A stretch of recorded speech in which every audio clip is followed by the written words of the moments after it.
வணக்கம்.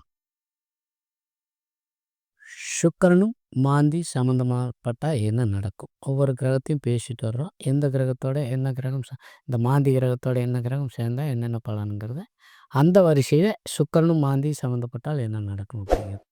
சுக்கிரன் அப்படிங்கிறவன் அசுர குரு, தேவர் குரு. தேவகுருன்னா சுபகோளும், சுக்கிரன்னா பாவக்கோளும் அப்படிங்கிற மாரி. சுக்கிரனோட மாந்தி சம்மந்தப்பட்டால் என்ன?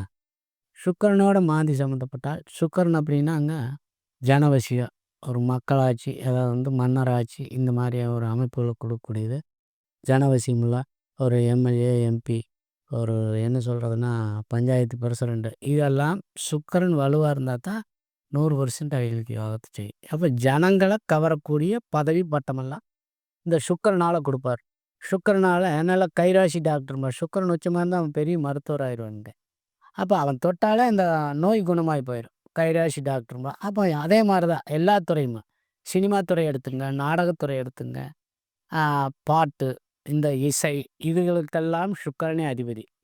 அப்போ இந்த சுக்கிரனோட மாந்தி சம்மந்தப்பட்டா, இதில் அவங்க பெரிய லெவலில் ஜீரணிக்க முடியாமல், பெரிய லெவலில் யோகத்தை செய்யாமல் மைனஸில் இருப்பாங்க.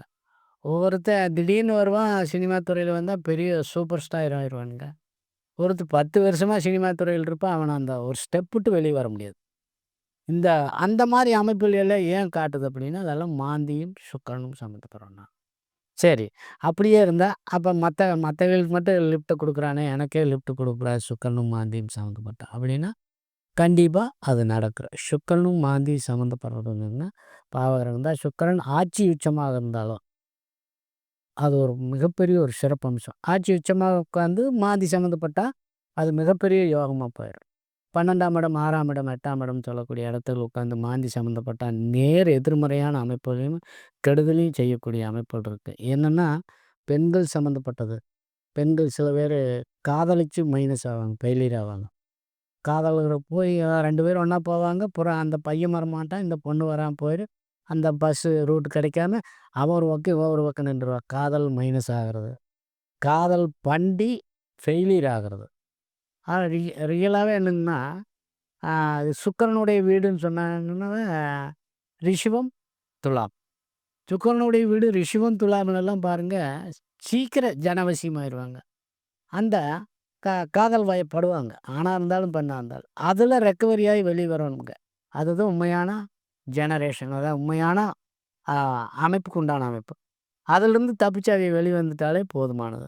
அப்போ இதில் என்னங்கன்னா சுக்கிரனோட இன்னும் ஒரு டீப் உள்ள போனால் மர்ம உறுப்பு சம்மந்தமாக டிசீஸ் வந்துடும். மாந்தி சம்மந்தப்பட்டா கருவறை, மர்ம உறுப்பு சம்மந்தமாக கருவறை, கர்ப்பப்பை எடுக்கிறது, அதை உடல் ஒரு ஸ்பாட்டில் ஏதாவது பிரச்சனை வர்றது, அதாவது கேன்சர் வர்றது, இந்த மாதிரி மர்ம உறுப்புகளில் டிசீஸ் எல்லாம் உருவாக்கும் மாந்தியும் சுக்கிரனும் சம்மந்தப்பட்டால். அப்போது இதிலிருந்து நாம் ரெக்கவரி ஆகி வெளியே வரணும்னா மாந்தியும் சுக்கிரனும் சம்மந்தப்பட்டு இதிலிருந்து நாம் ரெக்கவரி ஆகணும்னா சுபகிரகம் குரு பார்த்தா ஓரளவுக்கு ஒரு 50% அந்த தோஷங்கள் நிவர்த்தி ஆயிடும். இதே மாதிரி ஆட்சி உச்சமாக இருந்து மாந்தி சம்மந்தப்பட்டால் அந்த தோஷம் பெரும்பாலும் பாதிக்காது. இந்த மாதிரி அமைப்புகள் எல்லாம் இருந்துட்டு இருக்கும்போது என்னென்னா பெண்கள் மூலமான தொந்தரவுலையும் உருவாக்குங்க இந்த மாந்தியும் சுக்கிரனும் சம்மந்தப்பட்டா.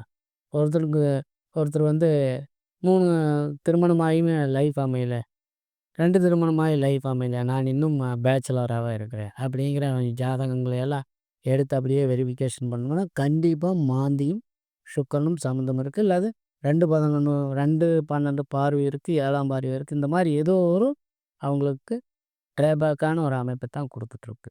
அப்போ இதிலிருந்து நாம் ரெக்கவரி ஆகி வெளியே வரோம்னா கண்டிப்பாக திருவேலங்காடு, அரக்கோணம், மாந்தி பூஜை பண்ணணும். மாந்தி பூஜை பண்ணிட்டு, அதாவது அநாதை ஆசிரமத்துக்கு அன்னதானம், ஆடதானம் செய்கிறது ரொம்ப சிறப்பு. நன்றி, வணக்கம்.